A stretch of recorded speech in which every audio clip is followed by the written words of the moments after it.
kradnou. Dobrý den. Jste zdravý, dobrý den. Dobrý den.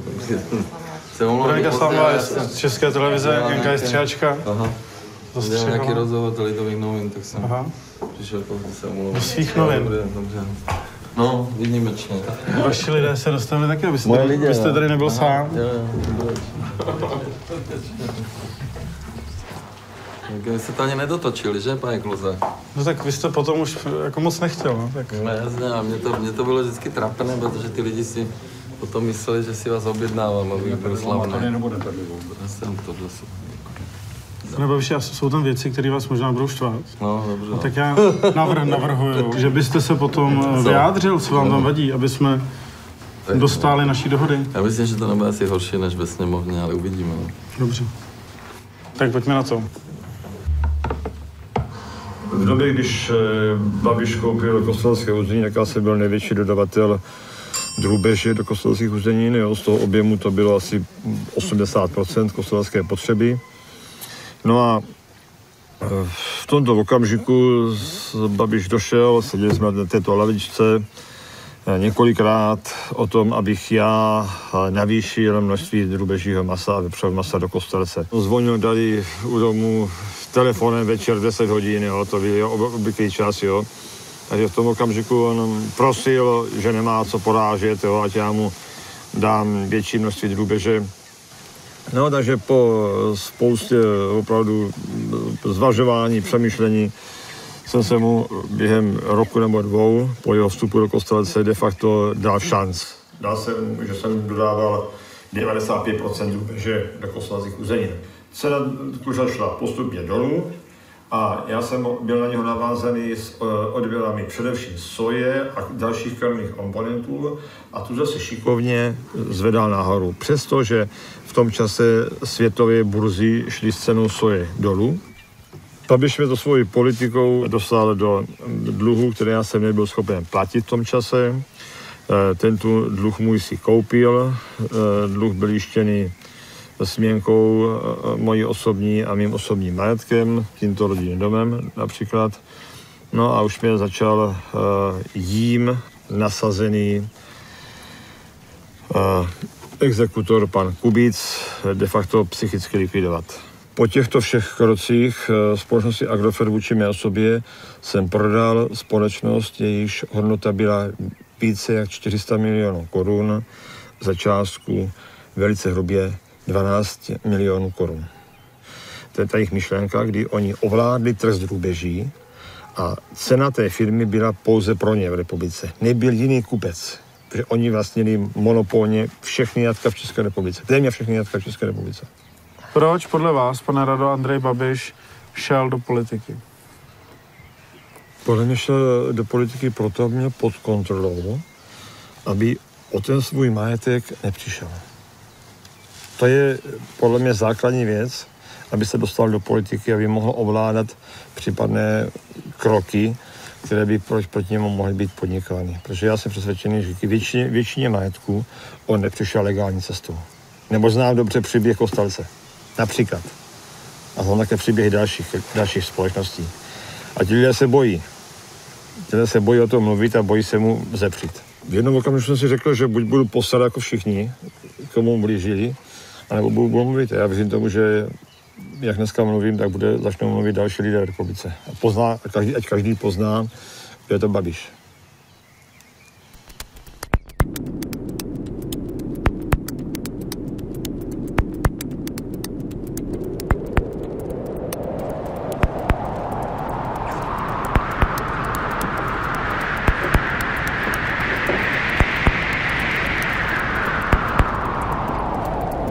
Šéfe, je to vázne.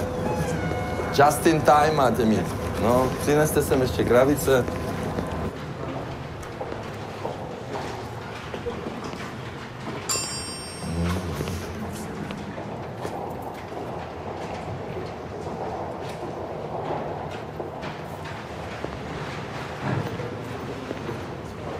Dobrý den. Co jste dostal?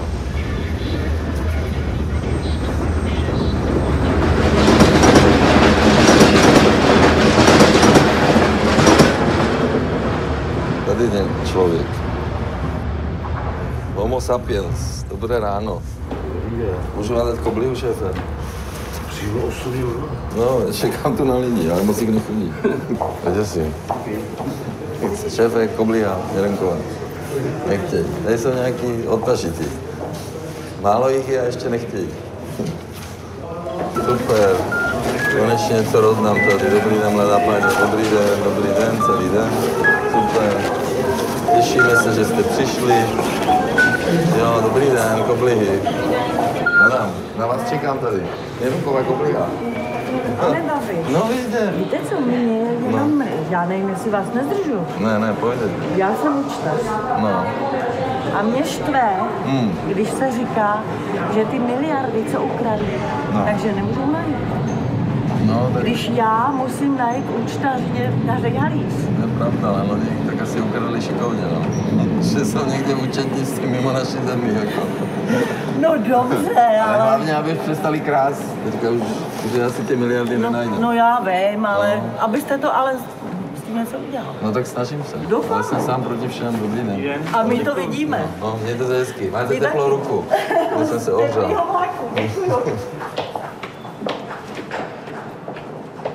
Tak jak jde vlak teďka, Dane?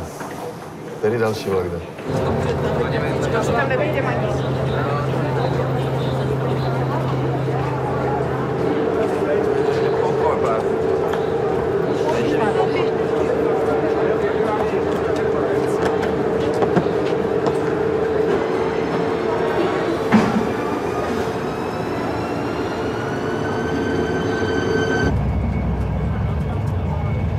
Nerozumím, ještě jednou? Ale pane Rovenský, já taky nerozumím ničemu. Já jsem si vystačil celý život s formulou 1+1 je 2. Ale já jsem taky se stal ministrem a nevěděl jsem o financích vůbec nic. No tak, ale to je zajímavé, že zástupci ČSSD a KDU, pro ně byl Telička nepřijatelný, protože je lobbysta a říkali, no ten Evropský parlament to nikdo neschválí. No a div se světě Velká Británie má za komisaře největšího lobbystu v jeho branži. No, veškeré vztahy v biznise, v politice, jako se dělají cez lidi, ano. A pokud pan Mitrofanov, ten váš blbeček, dneska píše zase, že já jsem si dal selfie s Holandem, takže já jsem za jeden den pro Česko, no, co? A je to směs všeho, co? Ale pan premiér, jako, čo počkejte, tak nechte mě mluvit, kurva, jako, co? Počkejte, já jsem neměl mandát, kurva, neměl jsem mandát a když šli do Bruselu, pan Sobotka, Bělobrádek, tak mě ani nepozvali. Já jsem ani nevěděl, že tam to... Neměl jsem mandát, ne. Za 5 korun jsem se vyčural. Na sklen,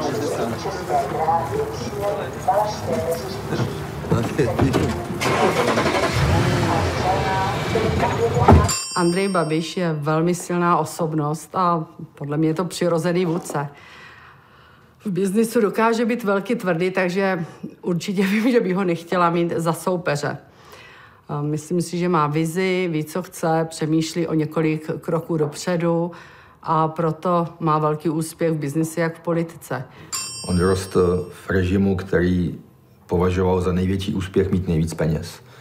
Být na žebříčku někde nahoře, být v zahraničí a vydělávat peníze. To je pro něj jeho životní hodnota. Obdivuju ho kvůli tomu, že je ukrutně pracovitý, ukrutně prostě má obrovskou kapacitu pojímání informací a vyhodnocování informací. Je to člověk, který asi nikdy nespí, protože neumím si představit, kdy spí. On je směs prostě prudkého slovenského frajera a francouzského syra s nejlepším vychováním. A tohle se v něm oboje prolíná. A pak má ještě jednu takovou jakoby typickou vlastnost, že ve chvíli, kdy s někým skončí, když někdo se s ním názorově rozejde nebo přestanou spolu spolupracovat, tak ten člověk se vlastně stává nepřítelem. No, Andrej Babiš je pro mě člověk bez hodnotové kotvy, člověk relativně mělký a jednoduchý. A kdybych to měl říct cizinci, tak je to takový Donald Trump, akorát, že u nás ho zvolili, no.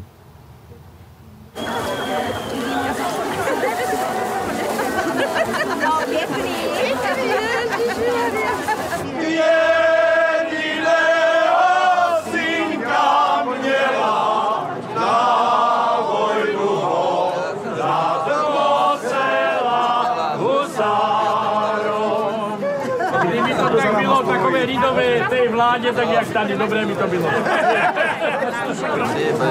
A nemohli byste už přestat mě točit, jako šéfe? Můžete už skončit s tím točením. Dobrý den. Když to začíná být zajímavé. Ne, tak jako já tady nechci chodit jak nějaká celebrita, jako. Tak jste celebrita, Tak no, dobrý den. ukažte, vám udělám fotku s panem Babišem, co jste fotil sám, jako. Já jsem Chán Vladimíra Mužíka, něco na Slovensku. Na Slovensku. Jo, to ani nevím. Myslíte mě stále natáčet? Nedělám si legraci, mě to vadí, jako. Já tady chci být inkognito, ne, tak já nechci tady chodit jak nějak Václav Klaus. Jílo, pane ředitelu, s tímto člověkem si to dobře válíš, protože to je ministr financí pan Babiš. Jílo, grošáky, pane Babiši, grošáky. Máme krála na Slovácku chudobného, ale za to poctivého. Jílo, maj pan Babiš došel laktovku, že nám dá aspoň 1000.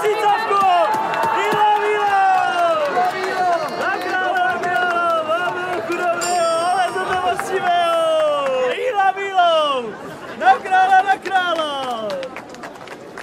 Děkuji vám za ty dary, který vlastně nás, Kunoviany, obdarovali!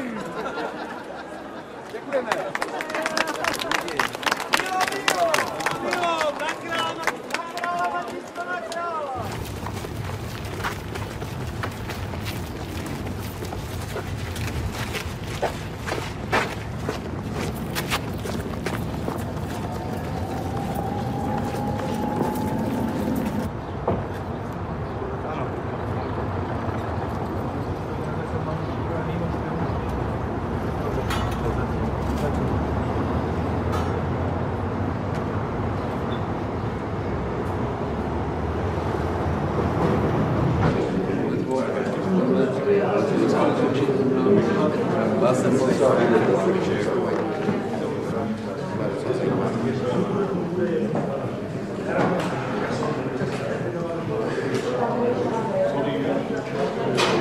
To, že zavádíte obilí, je moje zásluha, protože jste nebyli ani schopni si udělat tabulku na povolených reverčář a napsat si tam země střední Evropy a dát si tam ty čárky. No? My si toho vážíme, pane ministře, ne, vy si toho vážíte, to jsou triviální věci, i malé děcko by asi na to přišlo z hlediska logiky, ne?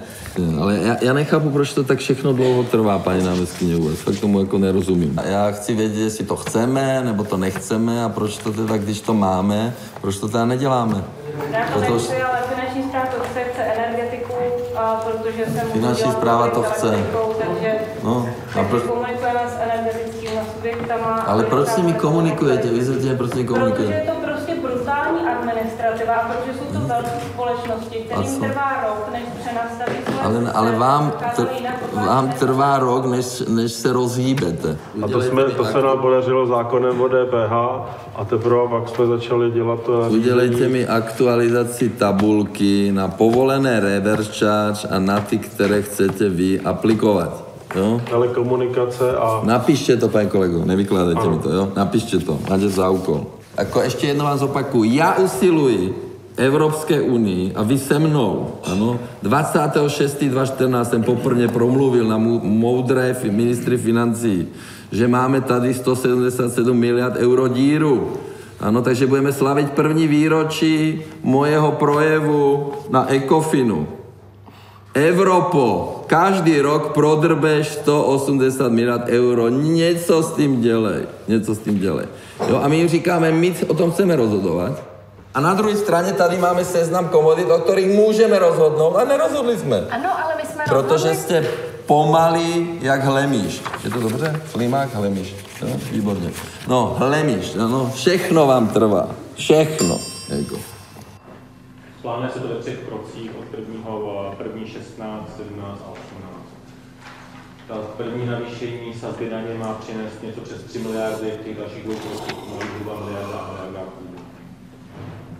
Ten důvod, proč jsem odešla vlastně z fronty, byl ten, že se ukázalo, že s Andrejem Babišem v podstatě nelze spolupracovat na partnerské bázi ve smyslu rovnocenných partnerů. Ve chvíli, kdy vlastně on vás platí, tak vyžaduje bezpodmínečnou poslušnost, nebo jakoby visí ve vzduchu to, že jsme všichni na jedné lodi, tak si přece to nebudeme kazit. On dělá velmi rád, dělá akce pro své zaměstnance. Dělá plně večírky, dělal na Čapím hnízdě, nebo tam nebylo o tom Čapím hnízdě mluvit, ale třeba pro ně večírky a spousty akcí. A třeba ho mrzí, když ty lidi pak třeba nikdo nepřijde, protože on chce, aby se bavili, on to dělá pro ně, on jim dá veškerý komfort tam, jo, prostě dělá to na vysoké úrovni, takže on má ty svý lidi, ty zaměstnance hrozně rád, jo. A ty lidi to prostě cítí a ty lidi ho prostě hrozně mají rádi a uctívají ho. Proč nechcete mluvit o Čapím hnízdě? Ne, teď zas kolem toho někde bylo, tak to tam nechci zmiňovat.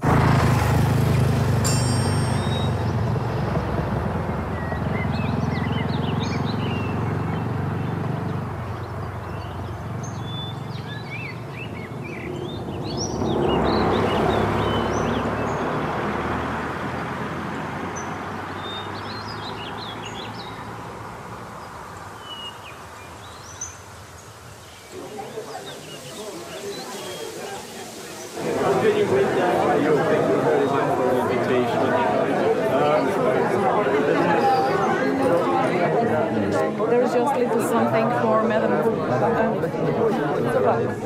Creation Ambassador. Oh, very nice to meet you, Monika. Těší mě. Je to tak trošku sladkosti z Chorvatska a jo, tak trošku těch turistických materiálů, abyste se podívali. Já jsem plánujeme dovolenou v Chorvatsku. Za vámi? Ještě tady není ten Andrew. Prosím vás, ta britská velvyslankyně, ona hrozně mrzne a nemá nic na sebe. Jo, tak zkočte za ní, jestli by něco, nějakou vestičku neměl. Vy taky mrznete teda. No já mrznu, ale No, this is great. This is going to be good. Yes. Okay. Thank you. We have also a small horses for kids. You also for riding horses? No, I don't do that. No. What do you do as sport? Oh, I like skiing. Yeah, and you know, sometimes I go to the gym and I do yoga too. Quite often now. Yeah.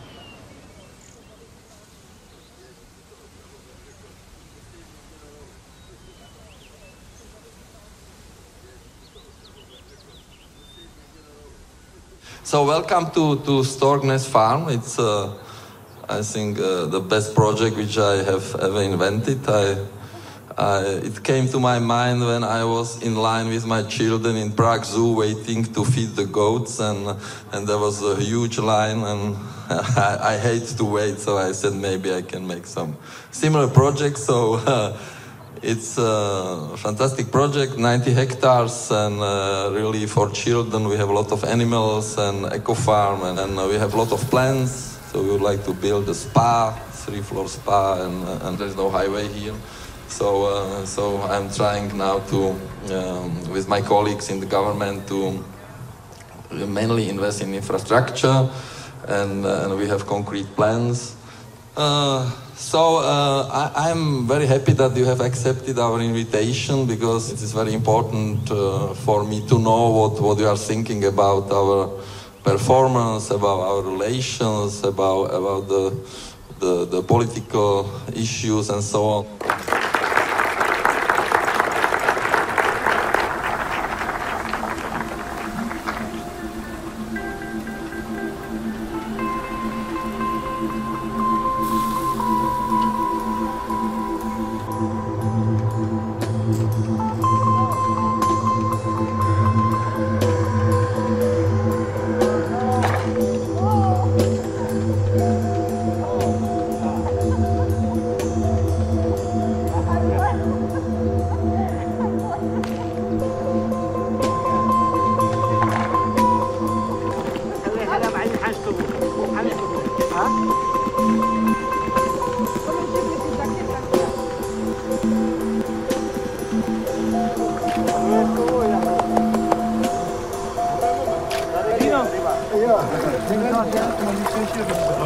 Koukej, jaký ho mám.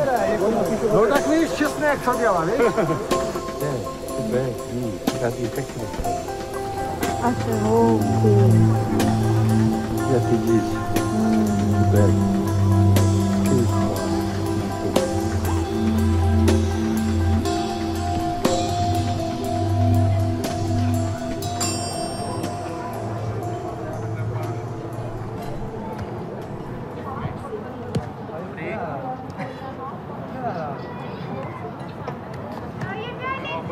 Mais c'est super ici, vraiment, vraiment. Mes félicitations, ministre. Parce que c'est vraiment... Ouais, on a fait pour nous, hein, c'est pas pour le business. Parce que mais bon, mais pour nous, c'est vraiment une opportunité d'être ici. Vous êtes très, très gentil. Ouais, il y a beaucoup d'animaux là-bas. And I will build now the kangaroo, suricata, red panda. Okay. So I treat here my depression. When I come from Parliament, when the government finish, I go directly here. I speak to animals. Sometimes it's better when you speak to your coalition partner. It's not so good like in Hungary, we have one government and they can decide, but here we have discussing commissions and nonsense. It is sometimes good. No, it was interesting with the minister. Yes, yeah. yes. Oh, I'm meeting Mihaly regularly, so Varga. But the most important person is the Prime Minister. To decide on everything. But if I meet your Prime Minister, they will criticize me here. That he met Orban, here is like Orban and this. Maybe. Not too much democratic. This stupid journalist here is horrible. But we can organize in a way that it will be not no, published. We'll see. We can find a way. Už vám vrátíte mikrofon, já se nemůžu ani bavit, když jsem si to máte všecko. Vy to máte. Ne, potřebuji rychlý to novinářů. Reportéry. Co fotíte? Když se člověk na to díváte, je opravdu jde člověku na zvracení, když vidíte zvratky na chodníku a holuby, který se v tom živí. Jo? To by asi město zbankrotovalo, kdyby teda každý den ráno přijeli, oni sice jedou s košťatama, pracovníci, kteří tady dělají veřejně prospěšné práce, ale to by město zbankrotovalo, kdyby ráno přijel čistící stroje, měli vodu se šampónama a opravdu ten střed města vyčistili. To je vše, co jsem chtěl, děkuji.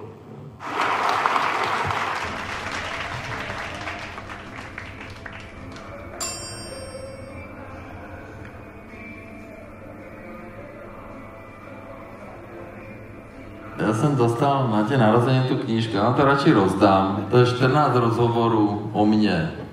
Jsou tam zajímaví lidi, řeknu vám, i pan prezident tam něco napsal, ale je tady jedna kartářka například, která mě nikdy neviděla. Paní Čáslavská, Richard Krajčo a moje učitelka češtiny, můj řidič a tam se všechno dozvíte, takže pokud máte zájem o tu knížku, proč máte mě volit, jako já jsem to říkal xkrát, no protože jsem jeden z mála politiků, který nekrade, nelže a skutečně pro vás pracuje, protože jsem nikdy nechtěl být politik.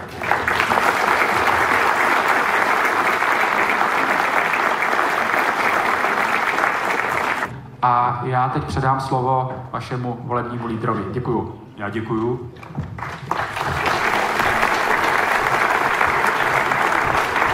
Ano, jako takové má i vládní stranu, velice silnou vládní stranu máme, pokud se nemýlím, 6 ministrů. A s tou vládní pomocí tady Ústecké ANO může spoustu věcí udělat. My všichni víme, činoherní klub, nový činoherní studio tady u Ústí nad Labem. Já vás přeruším, zkusme si dát jenom také malé cíle. Dostavíme tu dálnici a doneseme nějakého investora a vy, když tam budete a nebudete krás a lhát, tak to je perfektní. Já myslím, že netřeba tady moc slibovat toho. Stačí.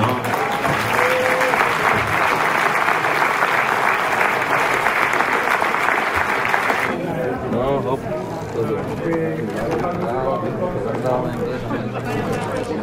Zatáhněte mi kolíže. Jo, díky. Nebojte, ještě dáme nějaký.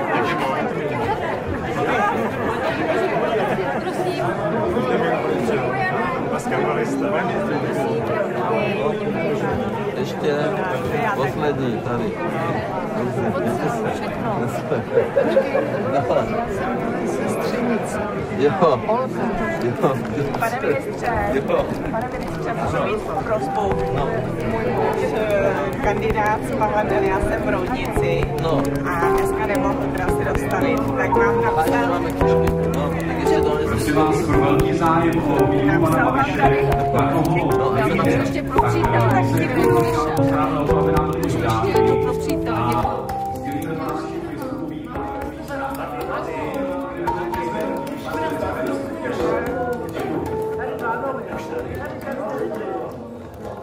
Já jsem si chtěl zeptat, já jsem ho dával minulý týden na tom Chodově tu studii do té dopravy, jestli jste se na to díval. Ano, tu železničnou, ty žlutých deska. Dneska jsem dal Prachařovi. Jo, tak takhle ještě něco. No, v těchhle stejných. No, a co to je? Jo, no... To bylo strašně moc papíru, ta železniční přeprava, no. No, jedno jsem vám dal jako pro vás, to jste si čet, tu první, tam byly dva, jedno bylo jakoby takhle sešitý a druhý bylo... To ten kanál, jo, na ten kanál já tam nemáme peníze, no, tak silnice můžu. Ne, já to fakt nemůžu dělat, to je minister dopravy, já dělám pošťáka. Já se budu bavit s ministrem dopravy, ale jakoby spíš, já mám celou koncepci, jakoby. Já vám rozumím, ale já skutečně on to má v referátě a on si to musí tam pohlídat. Jo, tak běžím domů. Dobrý den. Už běžte domů, chci vám jenom podat ruku. Jo, a moc vám přeju všechno nejlepší a hodně zdraví. A můžu se s váma vyfotit? No, můžu, no. Tady. Jo, díky. Díky. Tady máte rárek, hele. Jo, Ježišmarja, no jde. No, to bylo dobře.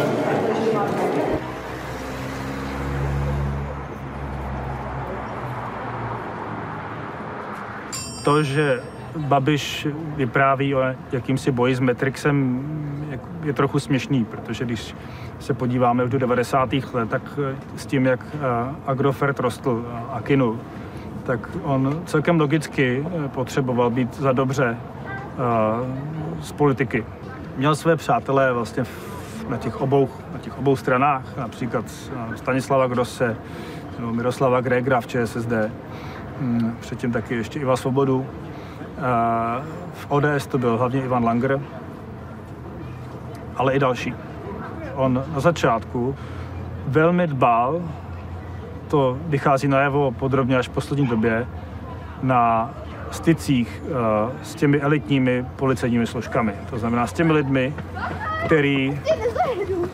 který vyšetřovali ty hospodářské kauzy a on už někdy před nějakými 15 lety měl přístup k policejním spisům, který by se mu normální cestou určitě neměl dostat na stůl. Já vám fandím. Jak se jmenujete? Nebo si to až půjde u něj.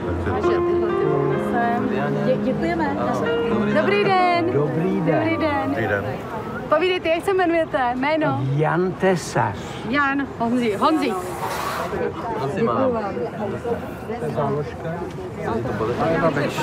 Děláte to dobře, ať to jde kupředu. No, jde to pomalu, ale jde to. No. Řídíte firmu, tak to říďte jako tam. No to bychom museli vyhrát pořádně volby. No, já vím, to už mě říkali tady, no. Že jako, jak řídil svoji firmu, tak by mohl řídit svůj stát teda ne svůj stát, ale stát by mohl řídit takhle a šlo by to snad dopředu, aby se teda neplejtvalo penězma, což si v soukromé firmě nemůže dovolit. Takže kdyby se to přeneslo do státu, bylo by to dobrý. Pojďte do filmu taky, milostivá. Ne, to není film žádný. A co jste říkala? S váma říkám. Podkusa s váma. Tak já vás takhle chytnu, jakože se známe už léta. Dobrý. Tak děkuju moc. Možná, že pojďte k těm volbám, když tak. No.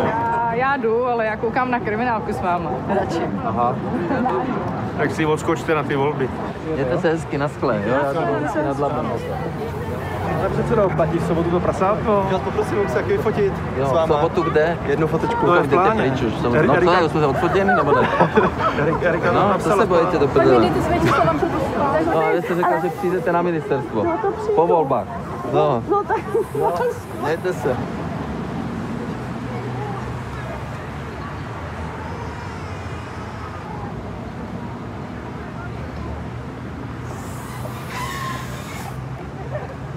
Já si myslím, že Podstatou problému, proč hnutí ANO nemůže fungovat a nemůže být prospěšné České republice, je fakt toho, že Babiš sám není demokrat. On prostě vyrostl v jiném režimu, byl jinak vychován, on je ambiciozní, on je nesporně chytrý, inteligentní, dravý, je to žralok, je to výborný obchodník, je to nekompromisní obchodník.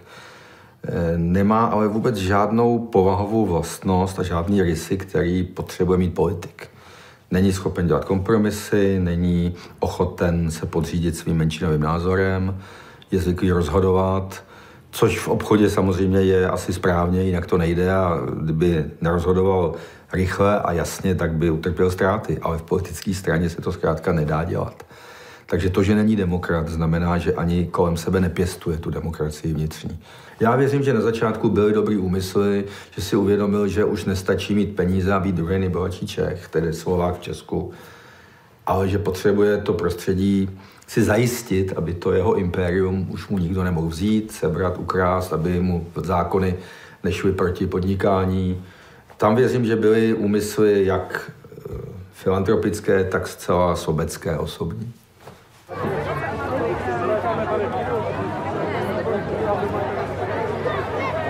Ještě jednou, vážení a milí přátelé, politické hnutí ANO Prahy 6 si pro vás připravilo dětskou farmu. A věřte tomu, že jsme tady od 10 hodin. Kluci a holky mají jedinečnou šanci. Připravili jsme pro ně 10 speciálních farmářských soutěžních stanovišť.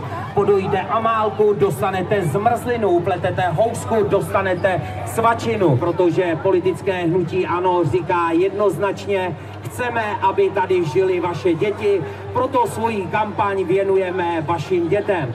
Takže se dobře bavte a užívejte dětské farmy. Děkuji za pozornost.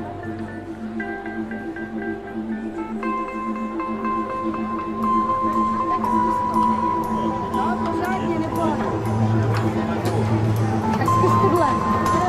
Tu druhou zkus.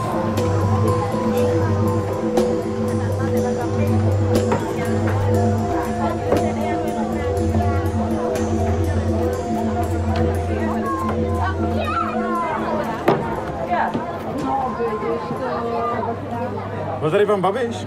Ne, neviděla jsem ho. Nepřijde vám zvláštní, že když je to místo předseda vlády, takže jsou tady v těch stáncích jeho podniky? Ne, já si myslím, že to je správný. Jsou sponzoři našeho programu, takže si nemyslím, že by to mělo být špatně. No, vám nepřijde divný, když podnikatel ve vysoké politické funkci jako prezentuje své firmy. A on nám to dává jako vzorky. Takže si nemyslím, že by to byla jako nějaká propagace jeho výrobku. Ty děti to dostanou zadarmo, to, že se jim to utkví v paměti v tom, že to potom budou chtít koupit, to je podle mě normální marketingový tah.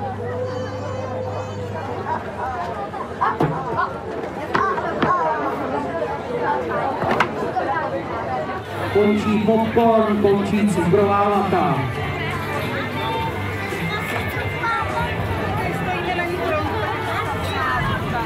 Tak končíme, jo? Jde sem velká bouřka.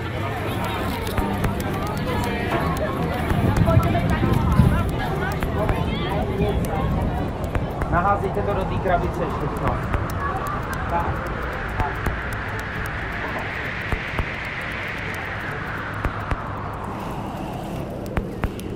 Já si velice dobře vzpomínám, jak říkal, že on má pod kontrolou v republice všechno. Že má pod kontrolou Kalouska, že má pod kontrolou Klause, že má podporou teda Peciny a tak dále a že bez něho se v té republice neudělá v potravinářství nic. Všechny živý prasata, které já jsem měl v Jevišovicích, tak ty on pozabíjel. Většina těch stádí je prázdných. Místo těchto mých kvalitních českých prasat dneska do Kostelce jezdí takové zmražené krychle masa, tomu se říká vyřezové maso, jo, a z toho se dělají salámy. To já vím 100% od lidí z Kostelce. Takže to dneska český spotřebitel jí pod pojmem maso z Kostelských území. Co to je za krychle, odkud jsou? To jsou, že ten německý spotřebitel nebo belgický spotřebitel chce jenom kvalitní maso. A ta šrůdka, jo, to maso se musí pěkně opracovat a se ořízne a ty ořezy se zmrazijou do těchto obrovských krychlí, které končí potom u nás se salámech. Když se podíváte na ty farmy, které já jsem zbudoval, tak můžu si troufnout, že 80% těchto farem, které jsou na špičkové evropské úrovni, to budu říkat 100%, tak jsou dneska prázdné. Proč se tam? Rozumíte mě? Takže tady ti nezaměstnaní, na okrese Znojmo je 12% nezaměstnaných. Tam mohli dělat. Z toho mohla být jakási přidaná hodnota. Tam ti lidé mohli produkovat sociálně zdravotní pro nemocnice. Jo? A dalších 100 důvodů. Takže on zlikvidoval největšího výrobce drůbeže a zlikvidoval to tak, že ty farmy nechal prázdné a místo těchto farem dováží odřezky do těchto salámů. Věřte mi, že skutečně jít do politiky, to je svět podrazů a když přicházíte z biznisu, kde na podání ruky všechno děláte a může vás někdo podvést dvakrát, na poprvně a naposledy a tím skončil v tom biznise, tak politice to je na každém, a ještě je to tak zezadu a různé takové jakože podrazy, tak je to nepochopitelné, jak je to možné, protože Aristoteles řekl, že politici jsou nejlepší z nás. Nejmoudřejší, nejpracovitější, nejmorálnější. No, akorát se to po té revoluci neúplně povedlo a proto jsme tady. Nebyl to dobrý věštec, tohle se mu vymklo trochu. No ne, kdysi to tak fungovalo. Kdysi ale... právě, ale do budoucna nepředpokládal asi ten vývoj takovýto. Ten sráč Polčák kope do ministra české vlády. Tam se přihlásí nějaká 31letá holka z Itálie, z Neapolu. Asi četla v Neapole v pizzerii o Agrofertu a čte tam z papíru nějaký blábol, že já jsem měl prodat Agrofert. No ale to jí napsal ten Mach, ne? Klausové slepé střevo ze Svobodních. No tak to je, vážený. Ano, takže oni do nás kopou. Tak si to uvědomte, že my skutečně jako hnutí jsme nějaký vetřelec. My jsme si dovolili ve sněmovně zakázat pití alkoholu, paní Jermanová. Protože je normálné, že v práci se nechlastá. No tak samozřejmě Kalousek teďka chlastá ve své kanceláři, takže moc jsme toho nevyřešili. Ale byl to skandál.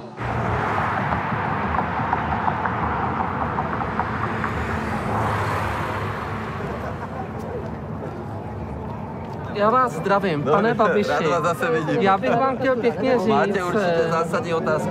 Zase opětovně zásadní otázky. Jaká? A mně se jedná jenom o to... Dej se jednu kofolu malou. A můžete teda říct... Nelžu, nekradu, pracuju a držím dole daně. A držím dole rozpočet. Co se týče práskařství... 30 miliard. Ano, a co se týče práskařství za minulého režimu STB, to byste mi mohl něco k tomu říct, jak dopadl soud v Bratislavě? Tak to bude všeobecně známá informace, ne? Že jsem vyhrál soud. Krajčo dokonce, Richard. No. Ištván Leko, nevím. Josef Váňa. Váňa, no, to je. No jo. Teď pojede Pardubickou, tak je ještě snad. Jo. Hanna Aubrechtová. No. A dobrý lidi, dobrý osobnosti. Škoda, že jich tady není víc, no. A tenhle je nejlepší. Hrajete se mnou v televizi, ale už nás snímají, no. Na čem? To já nevím na čem. Co jsi koupil? Impuls a já se zeptám, kterou televizi teď máme? Jak myslíte? Impuls máme a kterou televizi? No ne, to pan tady dělá nějaký... Ptám se kde budeme. Ne, to není to. Tak televizi ještě nemáme žádnou. Nemáme žádnou, ne, ani nebudeme, teďka nemůžeme. A Impuls je dobré, no jo, a Impuls ale máme, co? To máme, no. V noci hra, našich médií my nemůžeme vůbec nic dělat. Protože já poslouchám jenom v noci. Milenky, to se má podepsat, nebo co? Je sranda. Ale jak jde oblečený, to se mi líbí. Já už ho potkal u Anděla, taky ráno přišel. Fantasticky. No. A je to jako takový, tohle se mi líbí. Tomu ani miliardy nezávidím, protože on je světovej. No ale uznejte, že tohle to je, takhle to má vypadat, no. Andrej Babiš, to je ještě jeho jedna vlastnost, kterou já obdivuju. On se učí nejrychleji ze všech lidí, co jsem kdy potkal. On tam jednou došel do těch Lidovek, když napsali něco, co se mu nelíbilo. Na té redakční radě mu řekli, že to je nepřístojný, že to nelze takhle dělat. A on to pochopil. Od té doby jsem pevně přesvědčený, že nemluvil žádným novinářem z Mladé fronty nebo z Lidovek. Ale kolegové a celý svět to tak bere. Je to určitě zejména pro tu Mladou frontu dnes frustrující. Taky odešli nejlepší lidi. Vy jste byl komentátor Mladé fronty? Byl. A dovedete si představit, že by v té době ty noviny vlastnil Topolánek? Já bych z nich odešel. Dovedu si to představit, ale odešel bych z nich. Zdravíme naše objektivné média. Objektivní? Objektivní. Hlavně naši Českou televizi. Ale to tam Klusák nedá, protože by mu to nepustili. Českou televizi, kterou řídí Radek Pokorný, mimochodem. Zdravíme všechny. Matrix. No. Před pár dny proběhlo klíčové hlasování ve výboru pro životní prostředí Evropského Ní. A to tam něký i, tak seš to čte ní, měkce. Ve výboru pro životní tak. Prostředí Úžasný. Evropského parlamentu DG Envy, kterým byl posledním místem projednání novel oblasti biopaliv EU před vlastním druhým hlasováním na plénu EP. Úžasný. Jak jsem šel do Spojených států, tak psali, že jsem agent KGB. Mě tam zase poblili. No a potom jsem byl přijat v Pentagonu, tak teďka jsem asi už jiný agent zase, takže já jsem stále agent. Jste dvojitej možná. Já jsem trojitej. Možná trojitej. Definitivně trojitej, jako to naši skvělí novináři. Zdravíme pana Šafra, psychopata, jo, a ostatné. Ostatní. Neoblíbené novináře. Ano. Nesl staroch kupci na roh, starý tvároch kuň. Pomalu, neutíkat. Pojď starochu, milý k mochu, dej mi trochu kuň. Hezky O a U. Splál v barvách zmar a brána jara padla. Strach málo, láska dával tvar a daň svá práva na vahadla kladla. Úžasný. No, vidíš to, dobrý. A čo?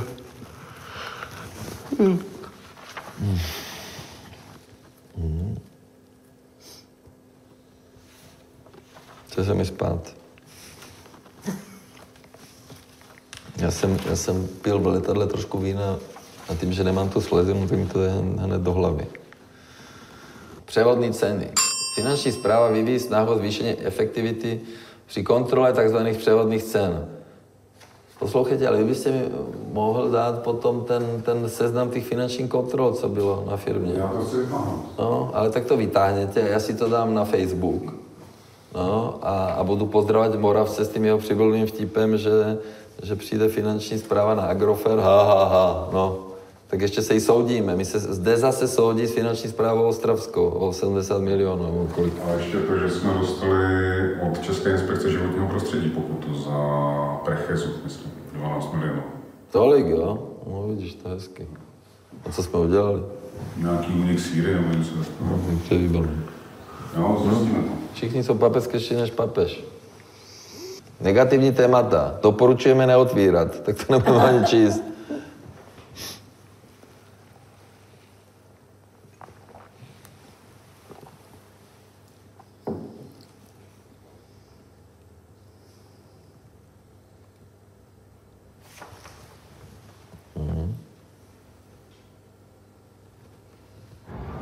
Ten rozsudek, který dal Babišovi za pravdu, to znamená, řekl, že Babiš je evidován neoprávněně jako agent StB, je podle mě bizarní. Já jsem přesvědčený, že spolupracovníkem byl oprávněně zaveden, podle mě, protože těch záznamů a těch zmínek je na různých místech v té úřední dokumentaci státní bezpečnosti tolik, že by bylo téměř nemožné to všechno sfalšovat.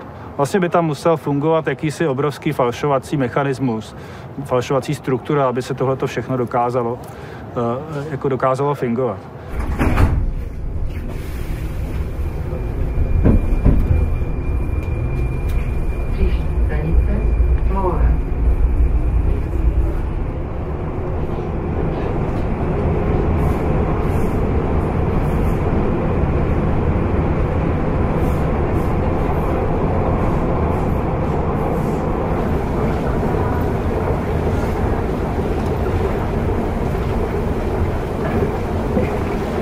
Dobrý, babi, pojďte pro koblihu.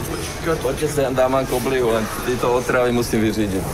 Zkuste mě točit z nějaký bezpečné vzdálenosti, abyste mě to neotravovali. Dobrý.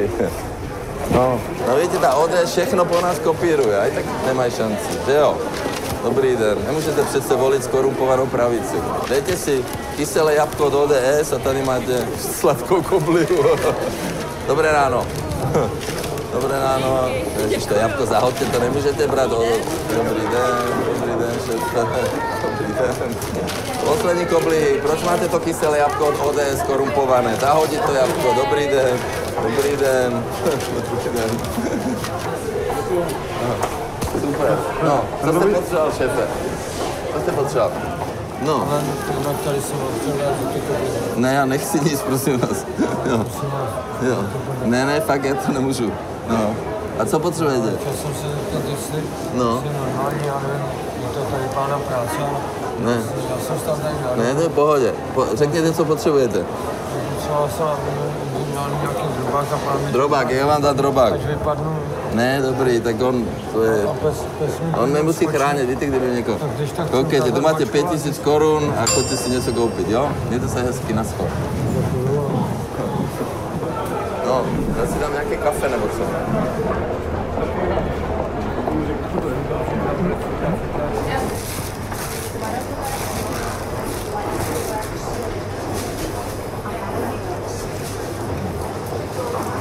Jdete do práce? Já taky. Já se léčím z rakoviny. Ježišmarja. Nechcete nějak pomoct? Byla jsem zklamaná, byla jsem z toho strašně zklamaná, že jsem musela. Jo. No, já to tam... Ale kdybyste potřeboval pomoct s tou nemocí, tak já samozřejmě se můžu zeptat. Jo. Nashledanou. Mladá paní, kobliha, dobrý den. Dobrý den, usmívejte se, nemračte se, dobrý den, jdete do práce. Dobrý den. Vemte si ten váš sport. Jo, tak nechtě mě žít, jdeme kam to jde.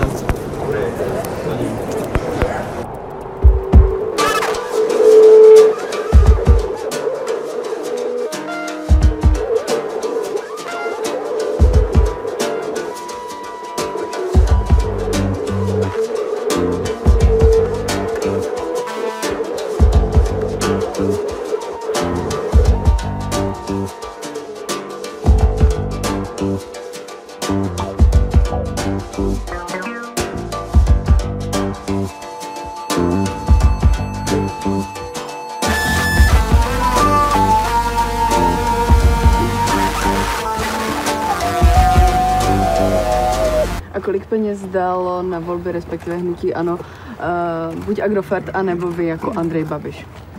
Já samozřejmě od začátku hnutí financuji. V této chvíli hnutí má dluhy. Já jsem půjčil hnutí 60 milionů korun a my máme transparentní, my máme 500 sponsorů. Která strana může ukázat na nejvýznamnější podnikatele, že ji financují? Žádná strana.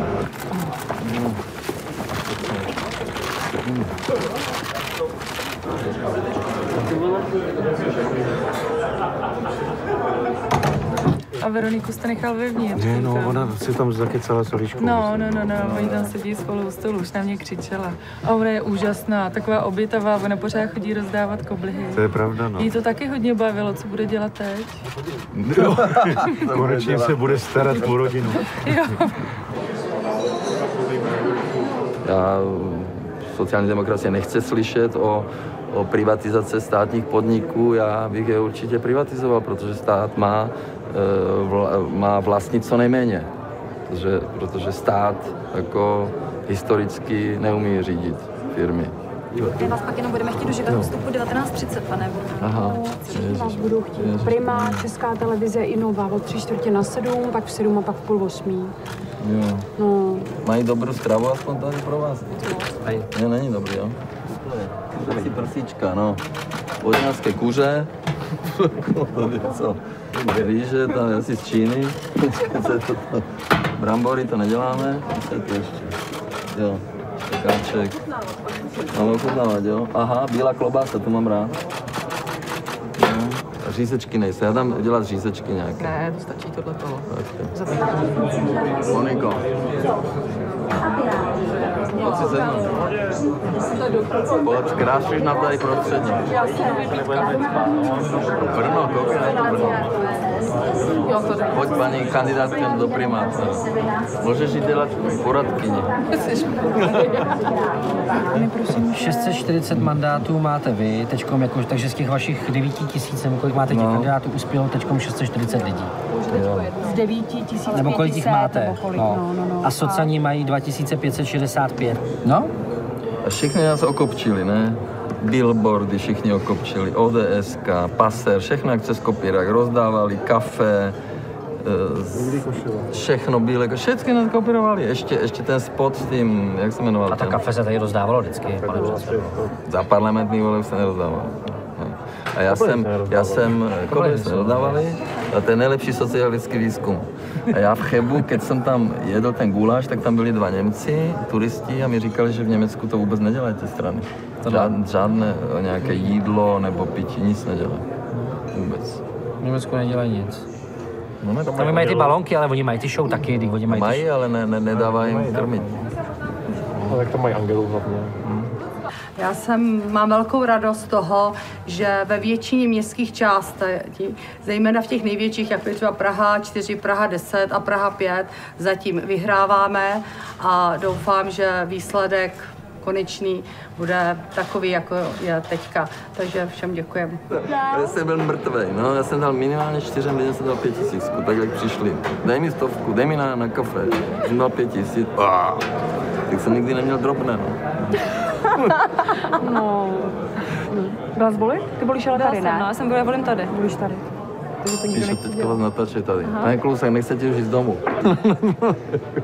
Aha, to jsem si nevšimla, to dělají pořád o nás. Teda o mě. A to já bych neměla asi, a potom budu jako, že nejsem nezávislá novinářka, zase mi někdo bude předhazovat. No, to nemůžete, ale já to mám autorizovat. Pak muset zaměstnat. Jasně, nejdřív koupím novou, potom vás zaměstnám. No jak babička vás i volila, říká, já budu volit toho babiče. No, babička. Ne, ale co je zajímavé, že se se mnou jako rádi fotí děti malé. To je stranda taková. Vy totiž máte to, co ten jako, co ta těžko bude získávat i s tím i s tím týmem těch poradců. Jako vy prostě jste takový jako působitel lidská, ty lidi vám rozumí, jo. Což je samozřejmě vaše výhoda. Pak samozřejmě lidi vám vyčítají, že máte koupený média a že prostě Kalousek na vás bude řvát jako kvůli všemu možnému. Koupený média, že jako ekonomie je pravicová, na topku, ne, právo robíš ČSSD a já do mojich médií nemůžu zavolat, tak co jako. Že jako spousta lidí vlastně, to je ten argument, když jako já se bavím s lidma, to je ten argument, proč oni jako vám to hrozně vyčítají, že říkají, že to je fakt jako berlusconizace, samozřejmě lidi ví, co to znamená, ale prostě všichni tím jako argumentují. Jasně, tak řekněme si, jak funguje týden například, jak funguje parlamentní listy, kolik to stojí, jo, článek, aby nevyšel, o Chládkovi, o policii, víte, kolik to stojí a kdo to kupuje? Blesk, měl jsem koupit ten blesk. No, měl bys tak věcí.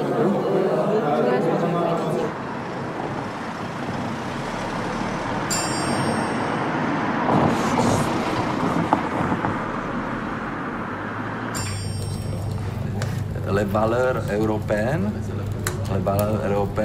je sais pas, on peut les exporter partout. Peut-être en Libye, non. Peut-être en Irak non plus. Je sais pas, les gens, ils ont besoin des régimes, je sais pas. C'est une question à voir. Parce que c'est vraiment un danger, parce que si le Premier ministre français il dit il y a 10 000 terroristes potentiels en Europe. Mais c'est pas la vraie question. La vraie question, c'est pourquoi ils partent. C'est parce qu'ils n'ont rien à faire, ils n'ont aucun idéal d'où ils partent, d'où que ce soit qu'ils partent.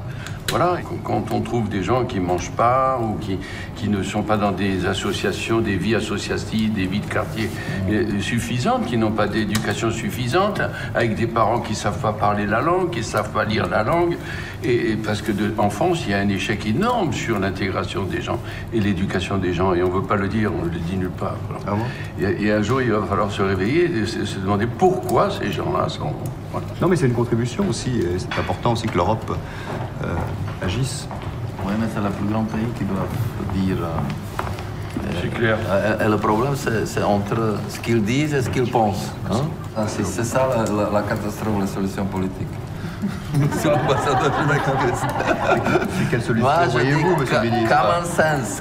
Comment on dit common sense en français? Problem solving.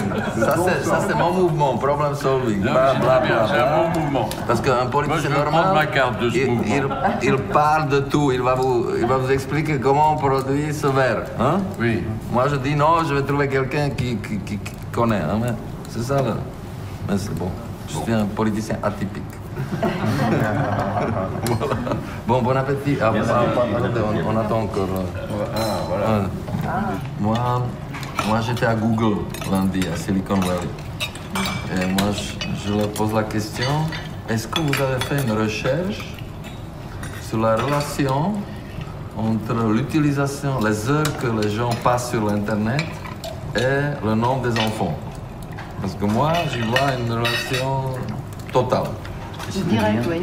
Comment? Parce que c'est les nations qui utilisent le plus l'Internet, Il y a moins d'enfants. il y a moins d'enfants. Parce qu'ils n'ont pas le temps, même pas pour le sexe, et qu'ils sont toujours... Ils sont débordés, ils sont débordés. C'est intelligent, c'est pas faux, ça. Mais il faut parler aussi de porno sur Internet et tout ça. Dans 50 ans, il y aura plus de gens d'islam en Europe que... Parce que c'est eux qui ont le moins d'Internet. Voilà. D'accord. Non, mais c'est vrai que l'Internet, c'est une fonction.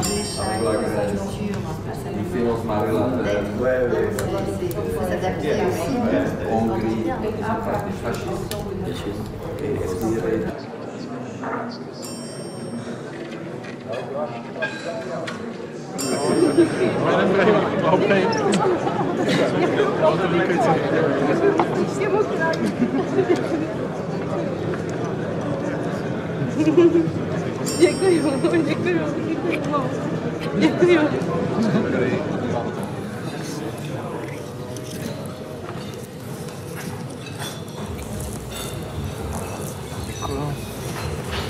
Můžu na chvilku? No. Já mám dvě věci. Opravdu mě chcete v předsednictvu, jak tady jdou zvěsti, jak mi Jarka říká a tak dále. Jo, a proč vy jste neměli nominaci do toho člena? No tak my jsme byli domluveni s Radkem Hlouškem, že když nevíde mě, tak půjde on do předsednictva, protože vy jste ho tam taky chtěla, já prostě jako ho nepodrazím, že jo, takže... Chtěl, no tak jako, samozřejmě on tam byl v nějakém výboji, ale dneska spíš si myslím, že by měl odstoupit a vy byste ho mal nahradit. Jako. Dobře. Tak bylo by to nejlepší, no, jako, ale... Jo, když ne, tak samozřejmě to budeme muset zařídit, jestliže bude lepší, když tam budu já, což jsem ráda, tak... No, určitě. No. Děkuju. Děkuju.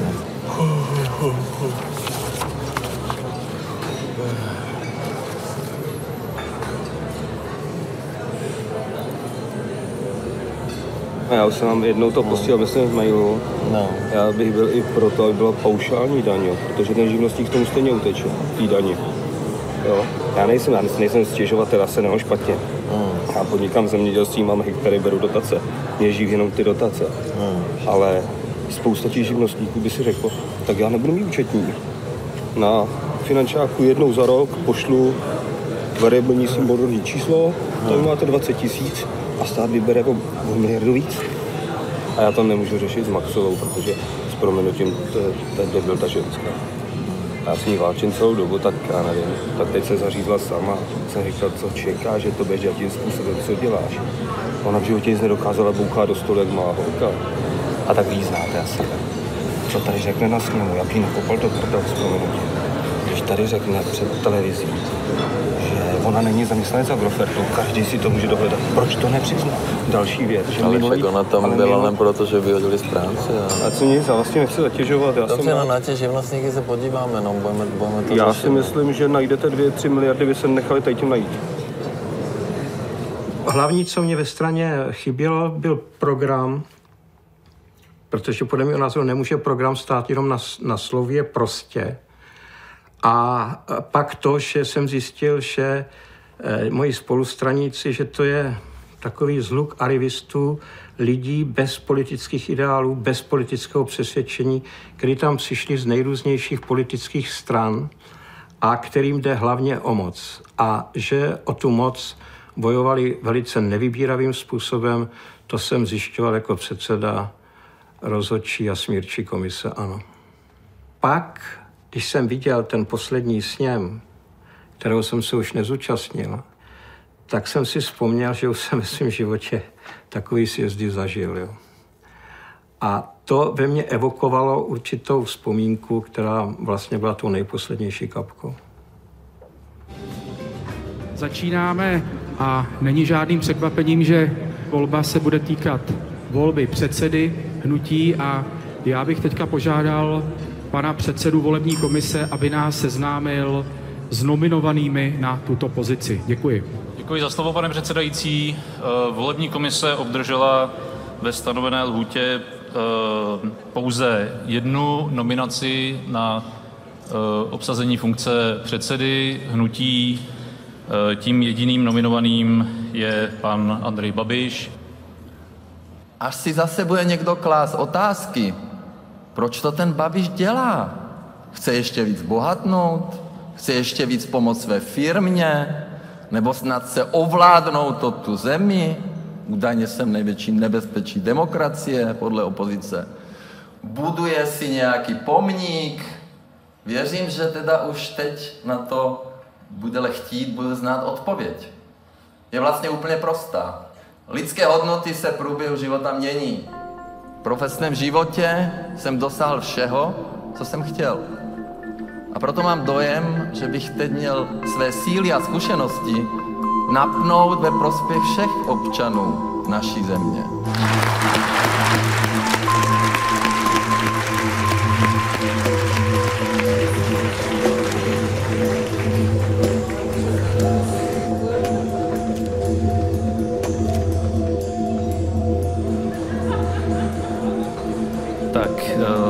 Odevzdaných bylo 187 volebních lístků, z čehož 186 bylo platných, 1 neplatný.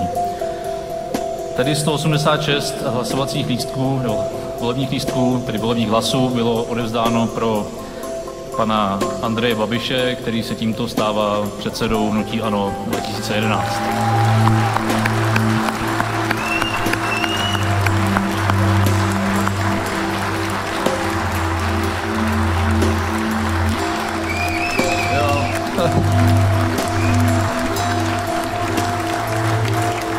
Jo, díky. Já skutečně už tolik netleskejte, protože už vidím ty titulky a mohl se aspoň někdo zdržet, ale jeden hlas já jsem neodevzdal a jak říká Karel Gott, to jsem fakt nečekal. Takže díky moc.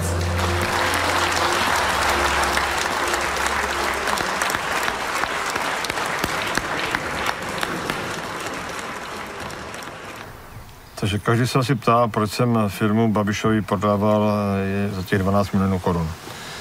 Takže já jsem předpokládal, že chceme jako rodina hospodařit ještě dál.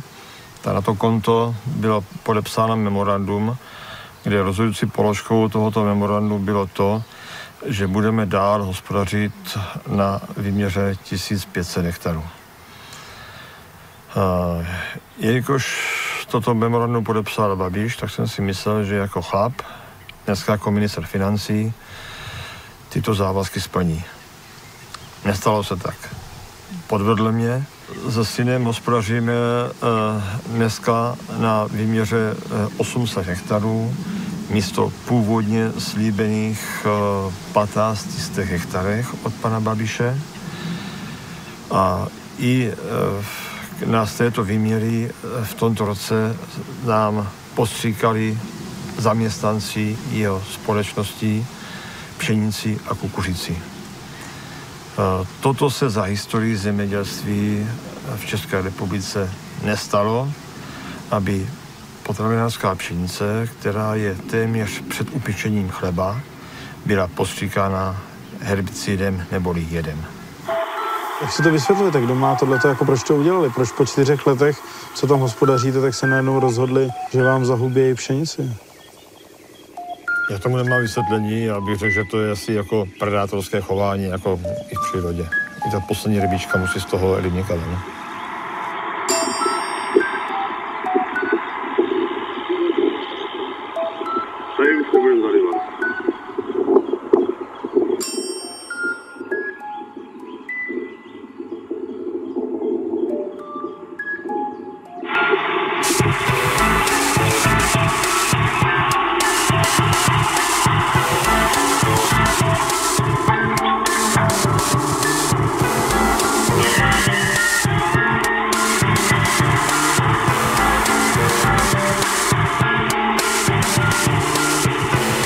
existuje taková historka o Andreji Babišovi, kterou mi říkal jeden člověk z oblasti zemědělství. Bylo to takové, jako, myslím si, že se datuje asi do konce 90. let.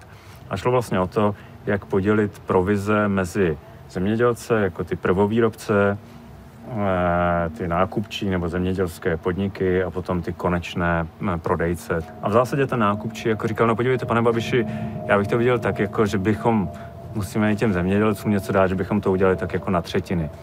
A Andrej Babiš se na něj velmi přátelsky vlídně podíval svým neodolatelným způsobem a říkal, ale já chcem všetko. Ja. To mi přijde, že je Andrej Babiš. No. Jsme rádi, že jste si našli v tento předvánoční čas chvilku od pracovních povinností a schonu a navštívili nás tady v prostorách Průhonické Sokolovny, kterou jsme pro vás nádherně vyzdobili. Ostatně je to vánoční večírek a jak všichni dobře víte, pro vás ho uspořádal ministr financí, pan inženýr Andrej Babiš a slušnost mi velí požádat právě jeho hned na úvod o několik slov.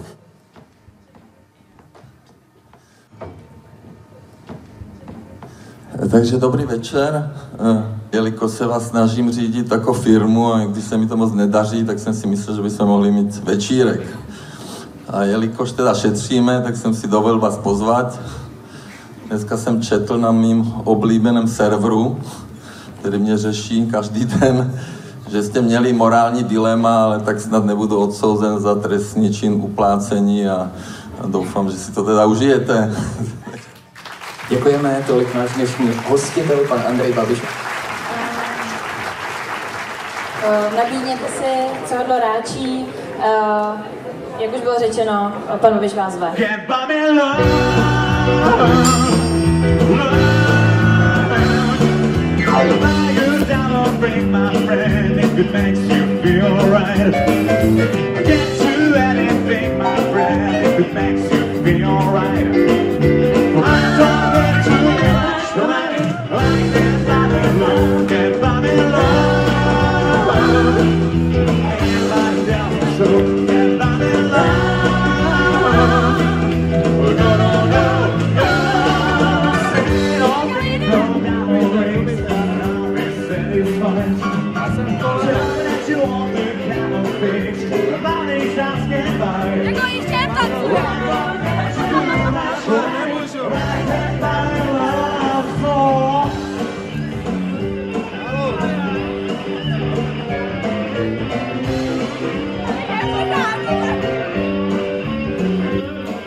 No, tak co jsem říkala, Neško?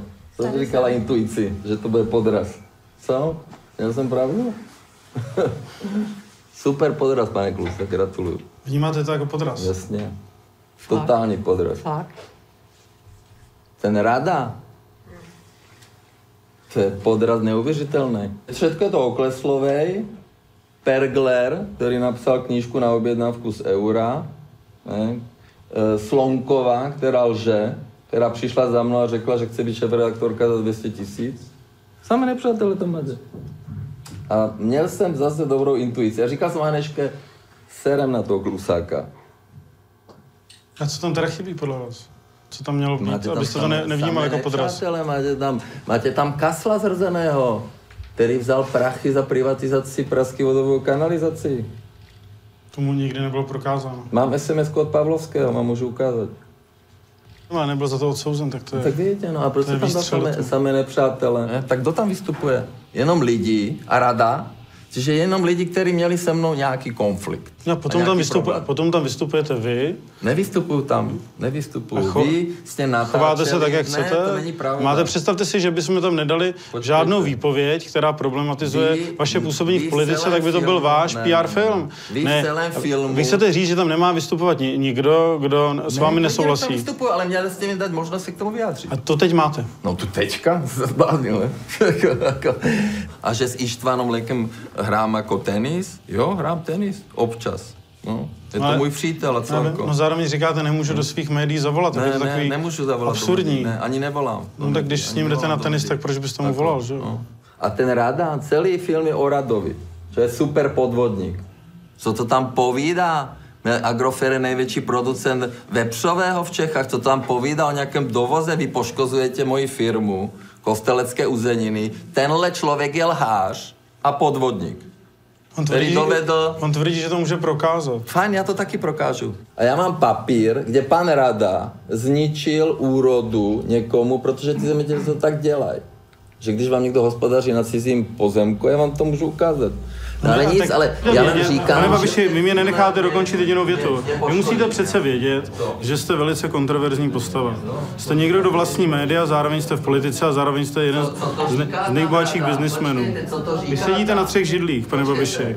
A nezlobte se, v téhle situaci... Co to říká Rada, že já jsem vybudoval firmu nějakými podvodmi, co si to dovoluje? Tak jste měli jít a se zeptat a jít se mnou na Citibank a zeptat, jak mi dali první úvěr v dubnu 1994. Já jsem vybudoval firmu transparentně a čestně na základě americké banky. A proč to tam pouštíte toho Radu, který lže? A který se mi mstí? Že jste ho prostě spolknul žraločím způsobem. Však mi dlužil 300 milionů.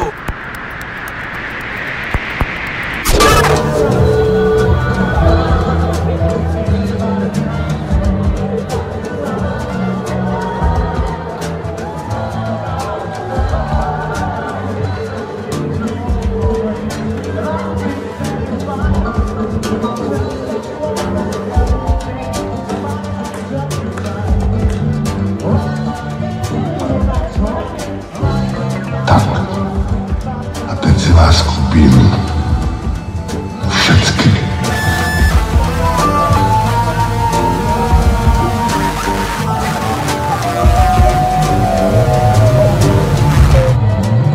Tak co?